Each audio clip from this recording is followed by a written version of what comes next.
자, 하나님의 말씀 에베소서 6장입니다.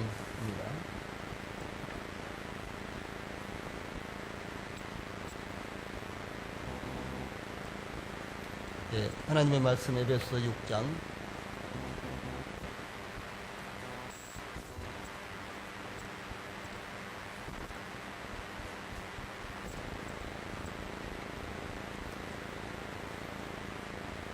에베소 6장 1절부터 3절까지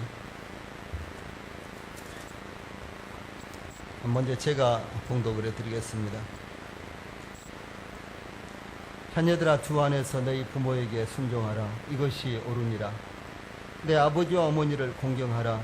이것은 약속이 있는 첫 계명이니 이로써 내가 잘되고 땅에서 장수하리라. 아멘. 예. 여기 앞에 보시고 같이 한번 읽읍시다. 앞에 보시고 시작. 자녀들아, 주 안에서 너희 부모에게 순종하라. 이것이 옳으니라. 내 아버지와 어머니를 공경하라. 이것은 약속이 있는 첫 계명이니 이로써 내가 잘되고 땅에서 장수하리라. 아멘. 예, 오늘은 에베소 6장 1절로 3절 말씀을 통해서 명령과 보상의 계명, 그러니까 이 계명은 하나님께서 명령하셨을 뿐만 아니라 보상을 약속하신 계명이다. 이제 그런 의미입니다.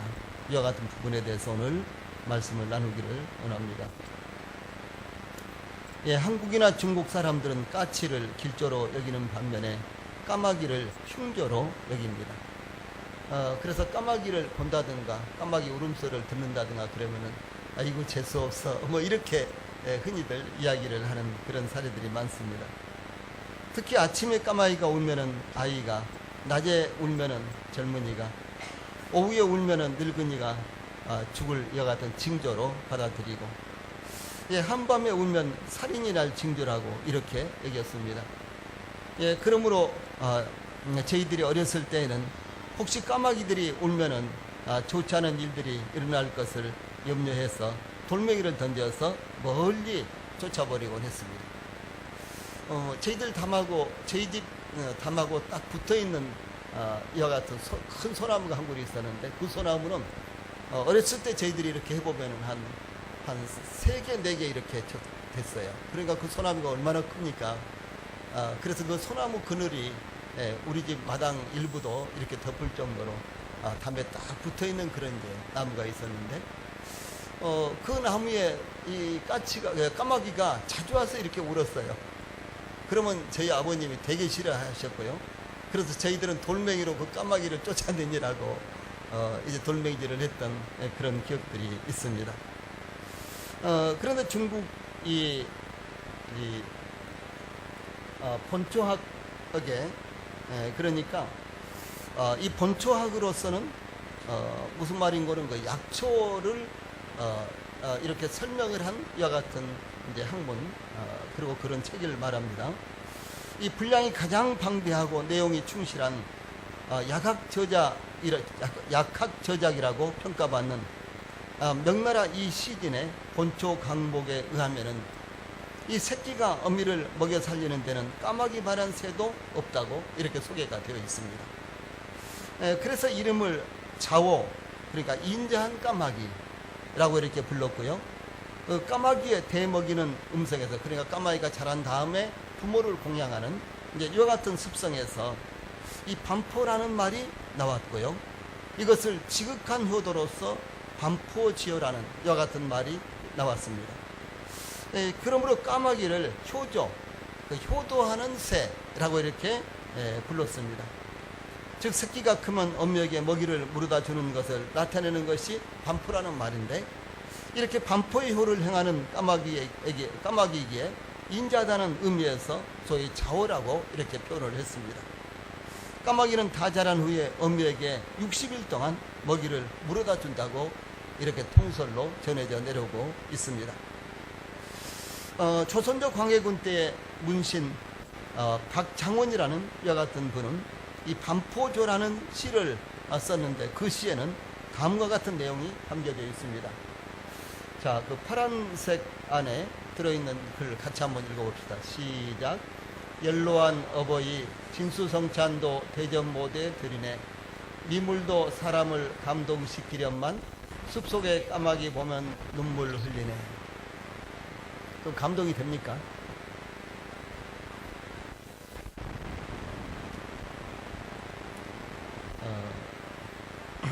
정효랑 자매가 감동 있게 한번 읽어보세요. 크게.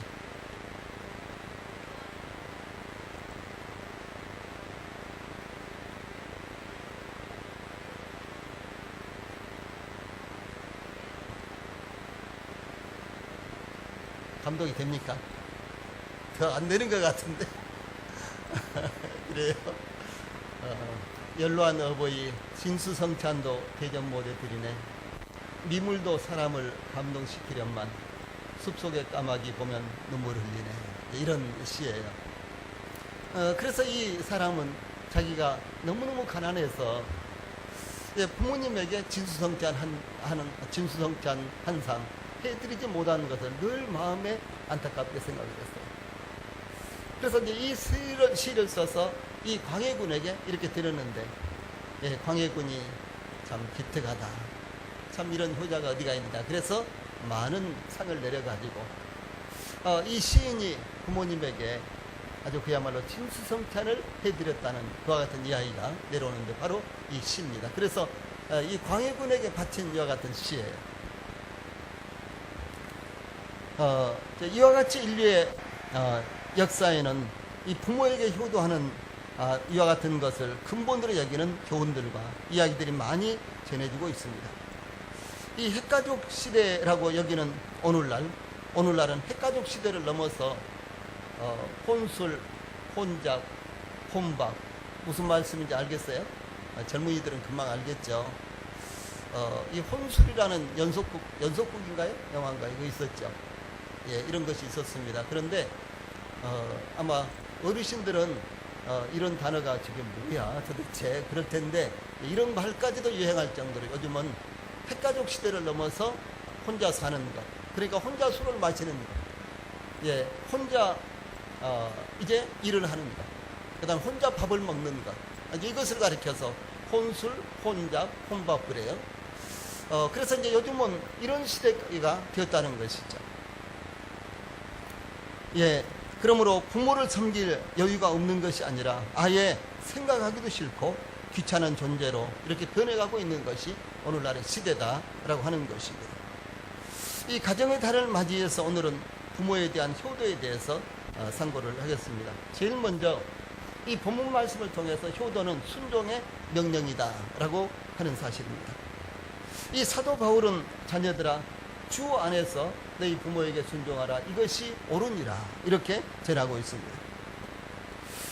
예, 값진 옷이나 좋은 음식보다도 더 중요한 것은 부모에게 순종하는 것이다 라는 사실은 일반적으로 모든 사람들이 다 알고 있는 이런 일입니다. 이 현대를 개성시대 혹은 창의시대라고 이렇게 합니다. 그래서 뭐 창조과학부도 생기고 그랬죠. 예, 그 정도로 이 창조하는 것, 창의하는 것, 이와 같은 것을 대단히 중요하게 여깁니다. 그래서 이 새로운 것을 만들어야지만, 새로운 것을 만들지 않으면 평범하게 살아갈 수밖에 없는 시대가 오늘입니다. 뜨기 위해서 기발한 생각을 해내고, 갖가지 옷 모양, 머리 모양, 말투를 고안해냅니다. 요즘 뜨는 말은 김치녀, 된장녀로부터 시작해서 요즘은 간장녀라고 이렇게 말하는데 이 말도 잘 모르실지 모르겠어요. 간장녀만 이야기한다면은 아주 그야말로 짜게 아끼고 이렇게 살아야지만 요즘은 살아남는다 그런 말입니다. 이런 말까지도 이제 유행을 하는데 그 앞에 나온 김치녀나 된장녀라는 말은 좀 좋지 않은 말입니다. 그런 말에 비해서 아주 좋은 말로 여기에 그야말로 이 간장녀라는 이와 같은 말까지도 요즘은 유행을 하고 있습니다. 이와 같은 시대에 20년 이상 30년의 차이가 나는 부모님에게 이 순종하라는 것은 요즘의 젊은이들에게는 받아들여지기 어려운 일입니다. 그러나 이 성경이 존재하는 모든 시대의 교훈은 부모에게 순종하라 라고 하는 것입니다. 이 순종이라는 말은 무조건의 복종이 아니라 마음으로부터의 복종입니다. 부모를 거역하지 않는 것이 바로 이 순종인데, 부모의 뜻을 따르는 것, 이것을 가리켜서 여기에서 부모에게 순종하라 이렇게 말씀하고 있는 것입니다. 이 자식들에 비해서 부모의 뜻이나 가르침이 잘못될 수도 있습니다. 부모의 식견이 짧을 수도 있고 전문성이 없는 경험일 수도 있습니다. 그야말로 구닥다리일 수도 있습니다.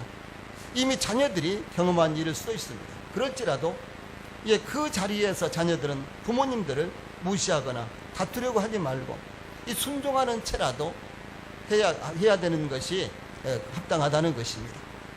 피차 서로 자존심 대결로 가면 부모와 자녀들 사이는 더 넓은 갭이 생길 수밖에 없고, 그래서 더 멀어지게 되고 어려워지게 되는 것입니다.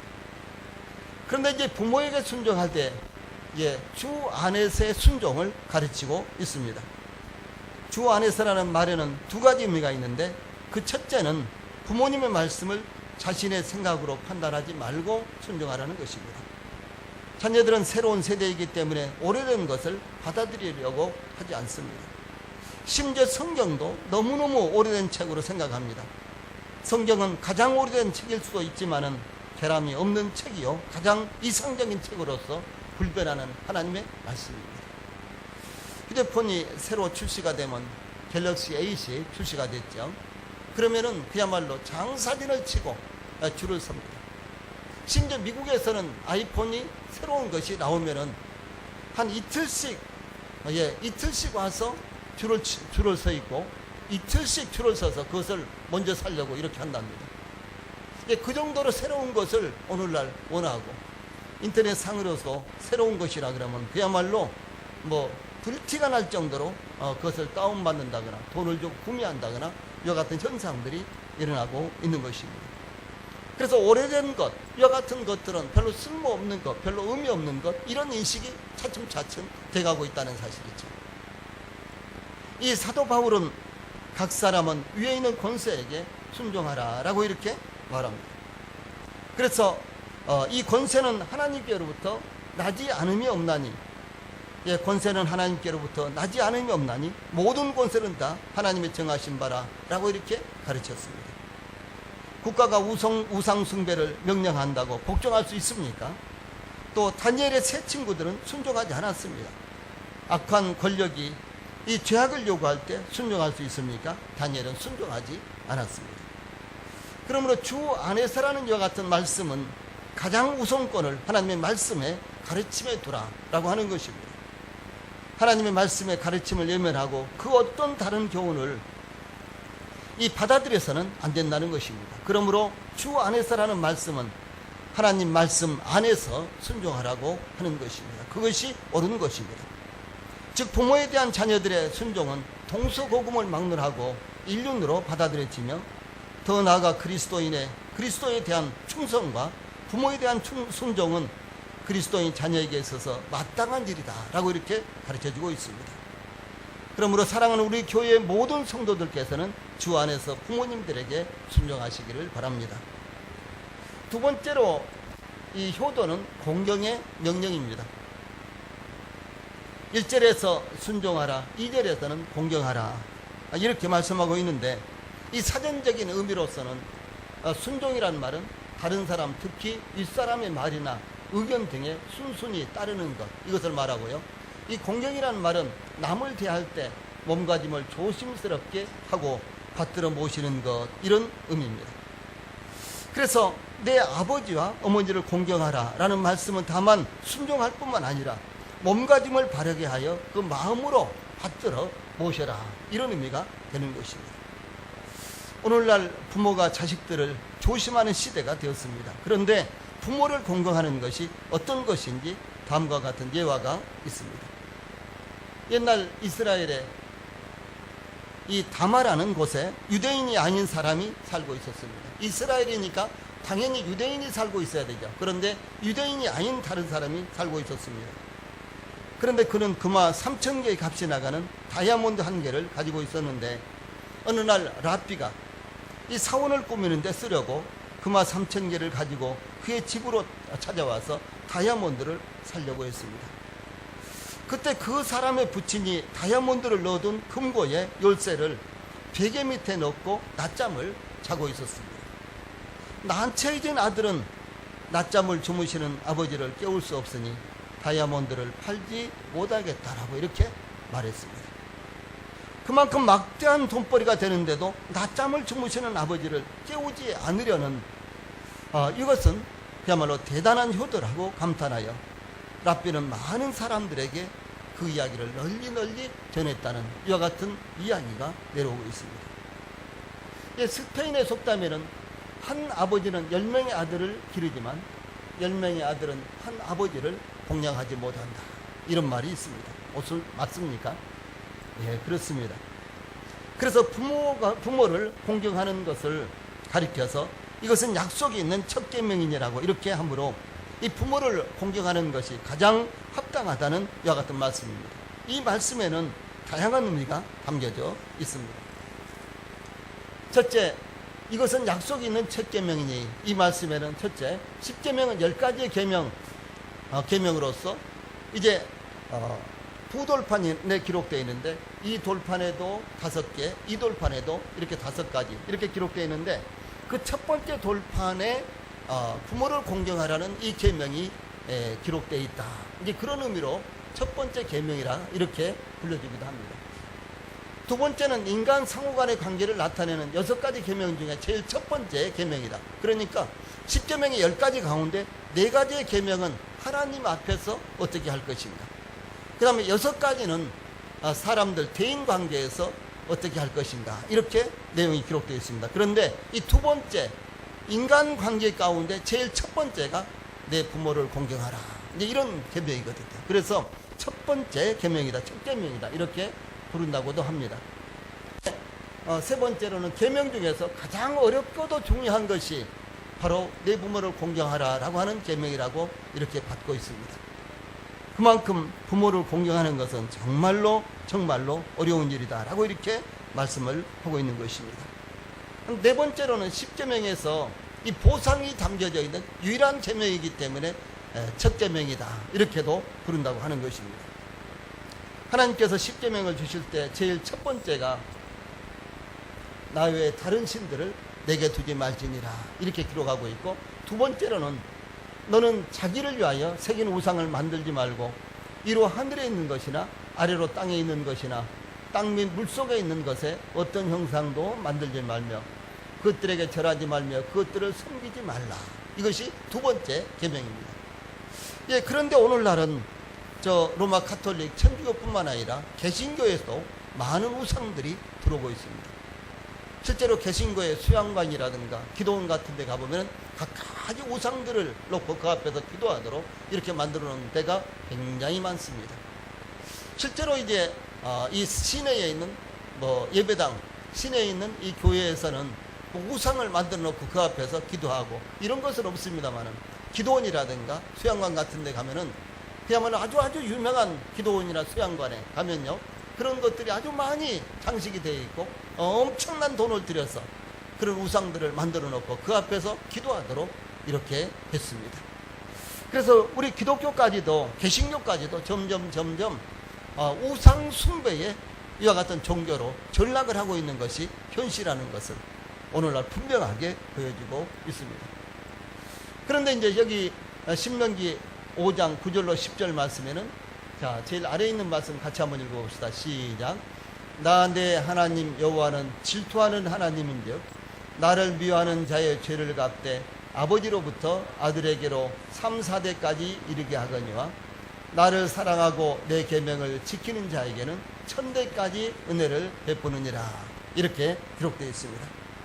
제가 이 내용을 지금 소개를 해드리는 것은 무엇인고는 이 제2계명 두 번째 계명에 따라 붙어 있는 부가적인 이와 같은 말씀, 그러니까 이제 여호와는 질투하는 하나님이시니까 이제 하나님을 미워하는 자는 그 죄를 3, 4대까지 갚고 하나님을 사랑하고 그 법을 따른 순종하는 이와 같은 사람들에게는 1000대까지 그 복을 주시겠다. 이것은 약속이라기보다도 하나님은 질투하시는 하나님이시기 때문에 도저히 하나님께서 용서하시지 못하신다라고 하는 것을 강조하는 이와 같은 표현이라는 것이죠. 그래서 10계명의 10가지 계명 가운데 유일하게 보상이 약속되어 있는 계명은 다섯 번째 계명, 내 부모를 공경하라. 그래야만 내가 땅에서 잘 되고 오래 살 것이다, 장수할 것이다 라고 하는 이 계명이라는 것을 지금 말씀드리기 위한 것입니다. 세 번째로 효도는 보상의 약속이 담겨져 있기 때문에, 세 번째로 효도는 이 보상의 약속이 담겨져 있기 때문에 부모를 공경해야 된다라고 하는 사실입니다. 부모에게 순종하고 공경하는 것은 자신이 잘 되기 위한 비결이기도 합니다. 이로써 내가 잘 되고, 이로써 내가 잘 되고 땅에서 장수하리라. 이와 같은 보상이 약속되어 있는 계명은 이미 말씀드린 대로 유일한 부모를 공경하라고 하는 이와 같은 계명입니다. 그래서 이 말씀은 부모에게 순종하고 공경하면 이 세상에서 잘 되기도 하며 장수하기도 한다고 이렇게 약속하고 있습니다. 신명기에서는 너는 내 하나님 여호와께서 명령한 대로 내 부모를 공경하라. 그래야만 내 하나님 여호와가 내게 준 땅에서 내 생명이 길고 복을 누리리라. 이렇게 자세하게 그 약속이 기록되어 있습니다. 이 부모를 공경하고 순종하는 것은 하나님의 명령입니다. 그 명령을 지키면 하나님께서 장수하게 하시며 복을 누리게 하신다는 이와 같은 약속입니다. 그러므로 우리 성도님들 잘 되기를 원하십니까? 부모를 공경하고 순종하십시오. 부모에게 드리는 이 생활비나 용돈을 아까워하지 마십시오. 부모를 위해서 쓰는 시간과 물질과 정성을 헛된 것으로 여기지 마십시오. 왜냐하면 하나님께서 반드시 기억하고 보상해 주실 것이라고 약속하셨기 때문에 그렇습니다. 우리는 하나님의 말씀에 대한 약속을 받고 영원한 생명을 확신하고 있는 것입니다. 우리는 주 예수님께서 십자가에서 못 박혀 죽으시면서 우리의 모든 죄를 담당하셨다는 이와 같은 하나님의 말씀 성경에 기록된 약속을 받고 우리가 죄사함의 확신을 갖는 것입니다. 이와 마찬가지로 내 부모를 공경하면 내가 땅에서 잘 되고 이 땅에서도 장수할 것이라고 하는 이와 같은 하나님의 약속의 말씀을 우리가 받고 그대로 실천한다면 우리는 이 땅에서 잘 되고 그리고 장수하게 될 것입니다. 부모를 공경하고 순종하는 것은 동서고금을 막론하고 이 땅에 살고 있는 모든 사람들에게 적용되는 말씀입니다. 우리 그리스도인들에게만 필요한 것이 아닙니다. 그래서 심지어 세상에서도 보면은 이 세상에서도 보면요, 교회를 다니지 않고 하나님을 믿지 않는데도 불구하고 부모를 지극정성으로 모시고 부모에게 잘하는 이와 같은 사람들은 세상에서도 잘 되는 이와 같은 모습을 많이 볼 수가 있는 것입니다. 그래서 이 땅에 사는 동안 진정한 행복을 누리시기를 원하시면 부모를 공경하고 순종해야 되는 것입니다. 2011년 용접을 하며 어렵게 가족을 부양하던 어떤 아버지가 있었습니다. 그런데 아마 우리 성도들 가운데 이런 소식을 접한 분들도 계실 겁니다. 그런데 그 집안의 기둥 같은 아버지가 급성 간경화 판정을 받았습니다. 그런데 의사는 24시간 안에 간을 이식받지 못하면 기회를 잃어버리고 살아날 가망이 없다고 진단을 했습니다. 그런데 이 소식을 들은 그 애동딸은 한국 외식 조리 전문 학교 1학년 19살이었습니다. 애동딸이었습니다. 그런데 이 딸은 망설이지도 않고 제 간을 이식해 주세요 라고 요청을 했습니다. 의사는 간 이식은 13시간이나 걸리는 대수술이고 수술 후에도 온몸에 50cm가 되는 이와 같은 흉터가 남을 것이다, 이렇게 말을 했습니다. 딸은 나에게 생명을 주신 분이니까 이 정도는 아무것도 아니다, 이렇게 생각을 하고 이제 수술을 받게 됐습니다. 그래서 이 딸은 자신의 간 70%를 드러내서 아버지께 이식해 드렸습니다. 그런데 그 가족은 간 이식 비용 7천만 원의 빚까지 오히려 남게 됐습니다. 이 딸은 갑작스럽게 가장 역할을 하지 않으면 안 됐습니다. 그래서 학교를 그만두고 어렵사리 180만 원을 마련을 해서 16년 된 0.5톤 트럭을 하나 샀습니다. 16년 된 0.5톤 트럭, 작은 트럭을 샀습니다. 학교에서 배운 이 바리스타 이 기술을 활용해서 이동식 커피점을 시작을 했습니다. 근데 이 소식이 싸이월드를 통해서 이 사연이 알려지면서 네티즌 2,000여 명이 얼굴 없는 천사가 되어서 이 딸에게 기부를 했습니다. 그래서 건물 임대료와 설비비를 지원해서 부평 전철역 앞에 빵빵 커피라는 이와 같은 커피 전문점을 열게 됐습니다. 그래서 이 학생은 아주 열심히 일을 하면서 내가 반드시 이 은혜를 또 나에게 참 온정을 베풀어준 2,000여 명뿐만 아니라 세상에 어려움을 겪는 모든 사람들에게 갚아야 되겠다라고 이렇게 말을 하면서 아주 열심히 일을 하는 이런 모습이 인터넷상에 많이 올라와 있습니다. 참 얼마나 아름다운 여 같은 일입니까? 딸의 모습이 아름답고 그리고 그 소식을 접한 네티즌 2,000여 명이 십시일반으로 원하는 대로 자기가 할 수 있는 대로 기부를 해서 또 이 가정에 이렇게 참 좋은 일을 한 여 같은 모습을 보면서 참 얼마나 우리가 감동을 받는 것입니까? 그래서 부모를 공경하면 하나님께서 이렇게 잘되게 해주십니다. 부모를 공경하면 이렇게 하나님께서 하나님을 알지 못한 사람들까지도요 부모를 공경하면 하나님께서 잘되게 해주시는 것입니다. 창세기 22장에 나오는 이삭은 아버지 아브라함에게 절대적으로 순종하는 아들이었습니다. 아브라함이 하나님의 명령을 따라서 사랑하는 아들 독자 이삭을 번제로 드리려고 할 때 이삭은 아버지 아브라함에게 끝까지 자신을 절대적으로 맡기고 순종을 했습니다. 이삭은 아버지 아브라함이 번제를 드리기 위해서 모리아산으로 올라갈 때 도저히 이해할 수 없는 일이 벌어지고 있는 것을 봤습니다. 그래서 이제 이 참다 못한 이삭은 궁금해서 아버지 아브라함에게 물었습니다. 내 아버지여, 불과 나무는 있거니와 번제할 어린 양은 어디 있나이까? 그때 아버지 아브라함이 이삭에게 말하기를 내 아들아, 번제할 어린 양은 하나님이 자기를 위하여 친히 준비하시리라. 그때 이삭은 어떻게 해요? 라고 질문하지 않았습니다.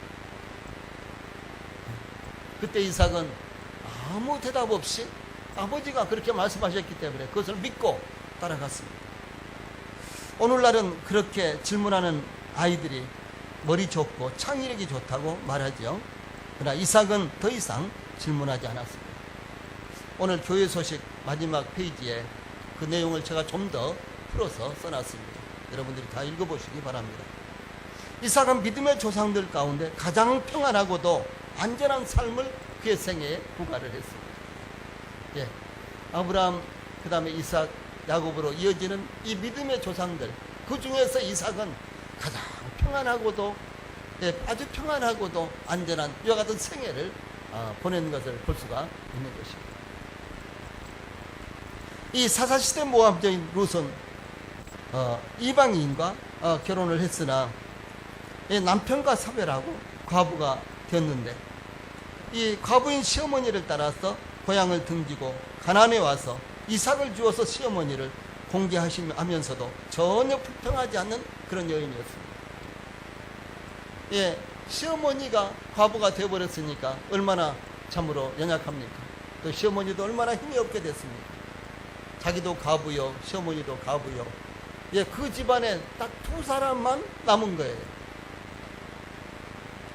그런데 이 룻은 날마다 밭에 나가서 이삭을 주워다가 시어머니를 공개하면서도 전혀 불평하지 않았습니다. 요즘 자식들에게 쫓겨나서 거리를 방황하는 노인들이 얼마나 많습니까? 때로는 아침에 일찍 나왔다가 저녁 이제 해질 무렵에나 집에 들어가야지만 잔소리 듣지 않는 이런 노인들이 거리거리 꽉 찼습니다. 우리가 오늘 오후에 이제 매주 오후마다 의천에서 우리가 노천 카페를 합니다만은 그곳에 있는 노인들도 아침에 일찍 나왔다가 아예 낮에는 집에 들어갈 생각을 못하고 저녁 늦게 해가 진 다음에 집에 들어가야지만 잔소리를 듣지 않는 이와 같은 노인들이 아주 많이 있습니다. 점심 그들에게 점심이라는 것은 사치스러운 이와 같은 말이나 되는 것입니다. 그런 생활을 하는 사람들이 정말로 많습니다. 그러나 이 롯은 홀로 된 과부 시어머니에게 끝까지 순종하며 효도하여 정성껏 받들었습니다. 그 결과 하나님의 은혜로 보아스를 만나 자식을 낳고 이스라엘 왕 이 다윗의 선조가 되었고 예수님의 족보에 들어가는 축복을 받았습니다. 그래서 마태복음 1장에 보면 예수님의 족보에 바로 이 룻이라는 반짝반짝 빛나는 별같은 이와 같은 이름이 그곳에 나타나고 있습니다. 그러므로 내 어머니와 내 아버지와 어머니를 공경하라. 이것은 약속이 있는 첫 계명이니 이로써 내가 잘되고 땅에서 장수하리라. 라고 하는 하나님의 말씀의 약속을 따라서 우리 성도들이 시대를 뛰어넘어 지금도 그대로 이 말씀이 적용되고 있다는 사실을 잊지 않으시기 바랍니다. 이 말씀 같이 한번 읽어봅시다. 시작. 내 아버지와 어머니를 공경하라. 이것은 약속이 있는 첫 계명이니 이로써 내가 잘되고 땅에서 장수하리라. 지금까지 내가 우리 부모님에게 잘하고 있는가? 혹시 우리 부모님을 섭섭하게 해드린 일이 있는가?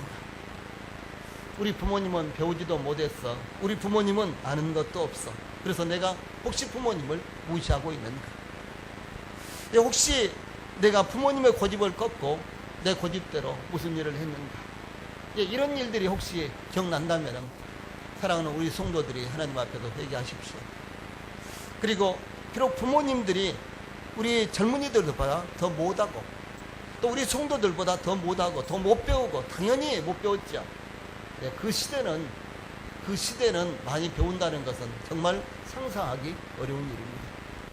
거의 대부분이 국민의 90%가 거의 배우지를 못했습니다. 그런 시대에 우리 부모님들은 살았습니다. 그리고 여러분들을 그 와중에도 여러분들을 기르기 위해서 나는 못 배웠으니까 내 자식은 가르쳐야 된다. 나는 이렇게 참 못 사는데 내 자식들은 잘 배워서 잘 가르쳐서 잘 살게 해야 된다. 이 신념 하나로 자식들을 지금까지 이제 교육시켰고 그리고 그렇게 되기를 소원하면서 바라보고 있는 것입니다.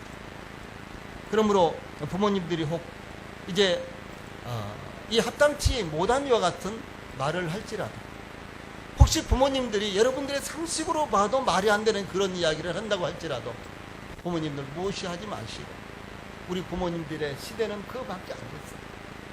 그러나 그 마음은 우리보다도 훨씬 더 뛰어넘는 아주 훌륭한 마음을 가지고 계셔. 이런 마음으로 부모님들을 공경하시기 바랍니다. 이 하나님께서 이로써 내가 잘되고 땅에서 장수하리라 라고 하는 이와 같은 약속의 말씀을 주셨습니다. 그러므로 이 말씀은 아브라함 시대에도 이삭 시대에도 야곱 시대에도 그리고 지금 우리들에게도 동일하게 적용되는 불변의 하나님의 말씀이요 하나님의 약속이라는 사실을 우리 성도들이 기억을 하셔야 되는 것입니다. 그러므로 시대를 뛰어넘어서 지금도 부모를 공경하면은 그리고 부모에게 순종하고 효도하면은 여러분들이 이 땅에서 잘되고 장수하게 될 것이다. 하나님께서 이렇게 약속하셨다는 사실을 우리 모든 성도들이 기억하시고 부모님에게 효도하고 순종하고 그리고 공경함으로 말미암아 우리 성도들이 잘되고 장수하는 성도들이 되시기를 축원합니다. 찬송 부르시겠습니다.